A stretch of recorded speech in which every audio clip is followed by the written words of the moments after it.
হাদির খুনিদের রক্ষা করতে উল্টো চাল দিল ভারত। ইনকিলাব মঞ্চের আহ্বায়ক শরীফ ওসমান হাদির ঘাতক সীমান্ত পেরিয়ে ভারতের নিরাপদে আশ্রয়ে আছেন, এটা প্রায় নিশ্চিত। এছাড়া ভারতে গণহত্যার দায়ে মৃত্যুদণ্ডপ্রাপ্ত হাসিনা ও কামাল এখনও অবস্থান করছেন। তবে ঢাকা থেকে দিল্লির উপর প্রতিনিয়ত চাপ বাড়ছে খুনিদের ফিরিয়ে দিতে। বিশেষ করে হাদি ইস্যুতে এই মুহূর্তে পুরো বাংলাদেশ ভারতের বিরুদ্ধে অবস্থান নিয়েছে। এরকম পরিস্থিতিতে ভারতের সাউথ ব্লক বাংলাদেশের দাবিকে উড়িয়ে দিতে উল্টো নতুন অপপ্রচারে নেমেছে। কলকাতার এই সময় পত্রিকায় এ নিয়ে নতুন বয়ান হাজির করেছে বিজেপি ঘনিষ্ঠ অনমিত্র চ্যাটার্জি। তিনি এই সময় পত্রিকায় লেখা কলামে জানান, আসামের বিচ্ছিন্নতাবাদী সন্ত্রাসবাদী সংগঠন আলফা এর প্রধান পরেশ বড়ুয়া কি ঢাকায়? ভারতের বৈদেশিক গোয়েন্দা বিভাগের কাছে খবর এসেছে, গত কয়েকদিন ধরেই বাংলাদেশে রয়েছেন পরেশ।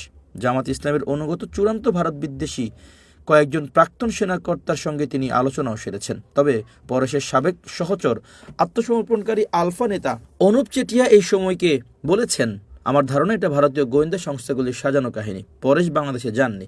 পরেশের সঙ্গে তার মাঝে মাঝেই ফোনে কথা হয়। অনুপমের দাবি, উনি ঢাকায় গেলে ঠিক খবর পেতাম। ভারতের বৈদেশিক গোয়েন্দা সংস্থার কাছে অবশ্য খবর, বাংলাদেশের সেনা গোয়েন্দা সংস্থা ডিজিএফআই এর কয়েকজন অফিসার দিন চারেক আগে আলফা এর সর্বাধিনায়ক পরেশ বড়ুয়াকে বাংলাদেশে নিয়ে এসেছেন। কেন্দ্রীয় স্বরাষ্ট্র মন্ত্রক অত্যন্ত গুরুত্ব দিচ্ছে এই খবরকে। স্বরাষ্ট্র মন্ত্রকের এক কর্তা বলেন, পরেশ বড়ুয়াকে আলোচনার জন্য ঢাকায় নিয়ে যাওয়ার অর্থ উত্তর পূর্বাংশকে ভারত থেকে বিচ্ছিন্ন করার বিষয়টি এখন আর শুধু হুমকির পর্যায়ে নেই, বাংলাদেশের শক্তিশালী একটি ভারত বিদ্বেষী অংশ তা বাস্তবায়িত করতে উঠে পড়ে লেগেছে। তার সংযোজন, পরেশ কেবলমাত্র আলফার সর্বাধিনায়ক নন, উত্তর পূর্বের প্রতিটি রাজ্যের সন্ত্রাসবাদী সংগঠনগুলির প্রশিক্ষণ ও সমন্বয়ের দায়িত্ব পালন করে এসেছেন। সুতরাং শিলিগুড়ি করিডোর পেরিয়ে সেভেন সিস্টার্স নামে উত্তর পূর্ব ভারতের যে 7টি রাজ্যকে ভারত থেকে আলাদা করার হুমকি বাংলাদেশের কিছু প্রাক্তন সেনাকর্তা এবং ইসলামী জঙ্গি সংগঠনগুলি দিচ্ছে, তা বাস্তবায়ন করার উপযুক্ত লোক হতে পারেন পরেশ বড়ুয়াই। United Liberation Front of Assam বা আলফার অধিকাংশ গুরুত্বপূর্ণ নেতা ভারত সরকারের কাছে আত্মসমর্পণ করে স্বাভাবিক জীবনে ফিরলেও পরেশ স্বাধীন আসামের দাবিতে সশস্ত্র আন্দোলনের পথ ছাড়তে রাজি হননি।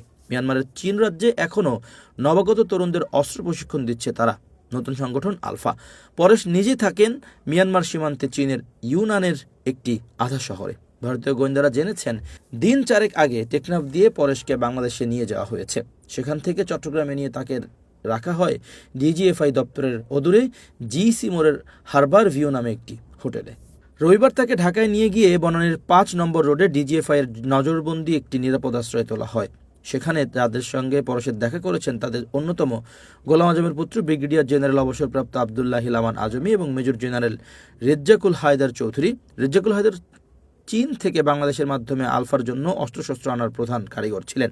চট্টগ্রামের শিল্প দপ্তরের জেটিতে 10 ট্রাক অস্ত্রশস্ত্র খালাসের মামলায় পরেশ বড়ুয়ার সঙ্গে এই রেজ্জাকুল হায়দারও আসামি ছিলেন। মোহাম্মদ ইউনূস সরকার আমলে ওই মামলা থেকে তাকে বেকসুর খালাস দেওয়া হয়েছে।